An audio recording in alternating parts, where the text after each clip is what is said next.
ini kita akan bahas soal bencana alam yang tidak dapat kita hindari, gempa bumi dan tsunami. Kita akan lihat apa bahayanya, gimana cara menilai resikonya, dampaknya, dan bagaimana dua negara yaitu Indonesia dan Jepang punya cara-cara berbeda untuk menghadapi tantangan ini. Sebelum itu, kita bahas apa itu gempa bumi.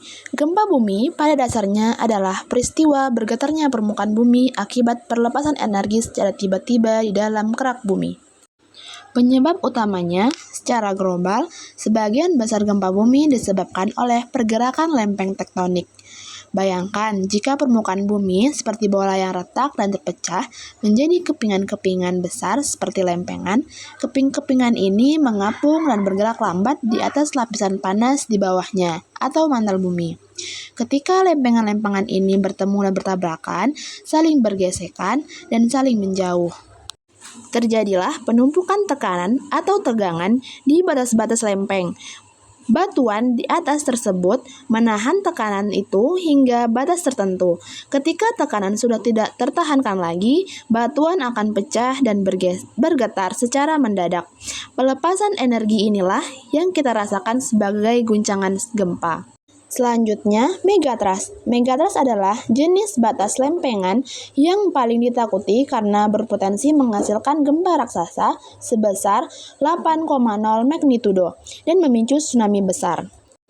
Bagaimana terjadinya? Istilah ini merujuk pada zona subduksi atau penunjaman, yaitu tempat dua lempeng tektonik bertemu di bawah laut, di mana satu lempeng, biasanya lempeng samudera yang paling berat, menunjam masuk ke bawah lempengan lain, biasanya lempengan benua yang lebih ringan.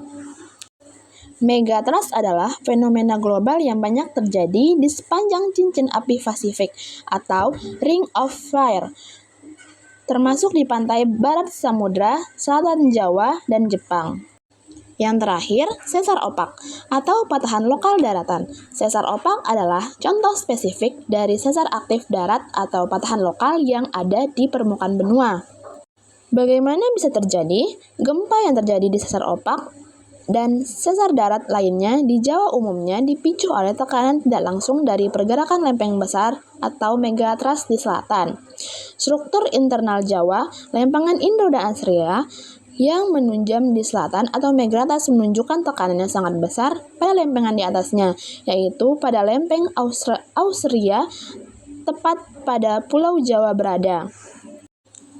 Pembentukan patahan, tekanan besar ini menyebabkan kerak daratan Jawa retak dan patah. Retakan ini yang kita sebut sebagai sesar atau patahan. Sesar opak adalah salah satu retakan yang membentang di wilayah Yogyakarta dari lempengan Merapi hingga Parangtritis. Gempa dangkal, sesar opak disebut aktif karena pergerakannya ini di sepanjang retakan masih terjadi. Ketika terjadi penumpukan tegangan di sepanjang bidang sesar tersebut dan tiba-tiba dilepaskan, terjadilah gempa. Gempa dari sesar ini seperti opak cenderung dangkal dan dekat dengan permukaan, sehingga meskipun magnitudonya mungkin tidak besar, megatrust, guncangan di tempat terasa lebih jauh dan kuat dan merusak daerah yang dilaluinya. Ingat nggak gempa Jogja 2006? Hampir 6.000 orang meninggal, puluhan ribu rumah hilang, dan banyak bangunan yang rusak parah. Ada juga tanah yang bergeser sehingga rumah-rumah harus dipindahkan. Selain itu, di pantai selatan Indonesia ada ancaman megatrust, pertemuan dua lempeng bumi yang bisa memicu gerakan atau gempa raksasa sampai 8,7 magnitudo dan tsunami setinggi 200 meter. Daerah padat penduduk dan minim literasi bencana ini akan mengakibatkan resiko yang semakin besar, kerusakan yang masif, banyak korban jiwa, dan trauma berkepanjangan. Lalu, langkah apa yang sudah dilakukan? Indonesia fokus pada penguatan komunitas lokal, ada program Desa Tangguh Bencana, dan gugus mitigasi Lebak Selatan yang mengajak warga terlibat secara langsung. Langkah-langkah yang diambil antara lain edukasi dan peringatan dini, seperti sosialisasi, latihan evakuasi, pemasangan sirine peringatan, dan banyak yang dibiayai oleh swadaya. Yang kedua, perlindungan alami, menanam pohon mangrove dan cemara laut untuk meredam tsunami. Yang ketiga, bangunan anti gempa, misalnya jembatan yang ada di Kretek, Yogyakarta yang dibangun dengan standar anti gempa.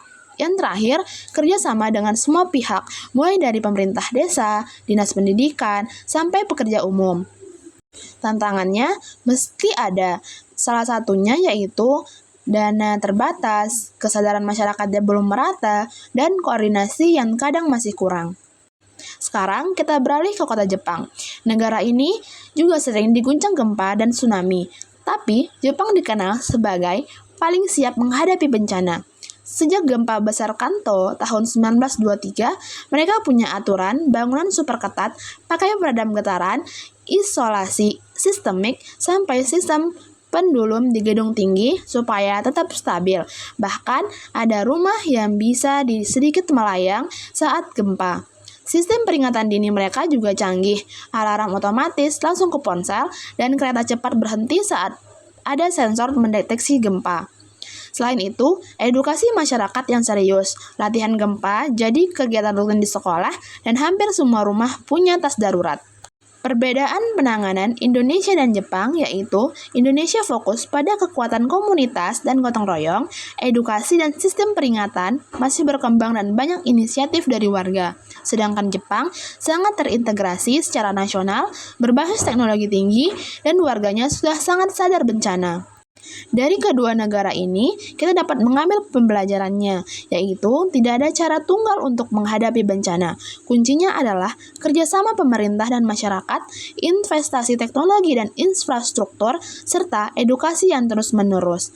Oke teman-teman, terima kasih telah menonton. Mari tetap belajar dan siap siaga.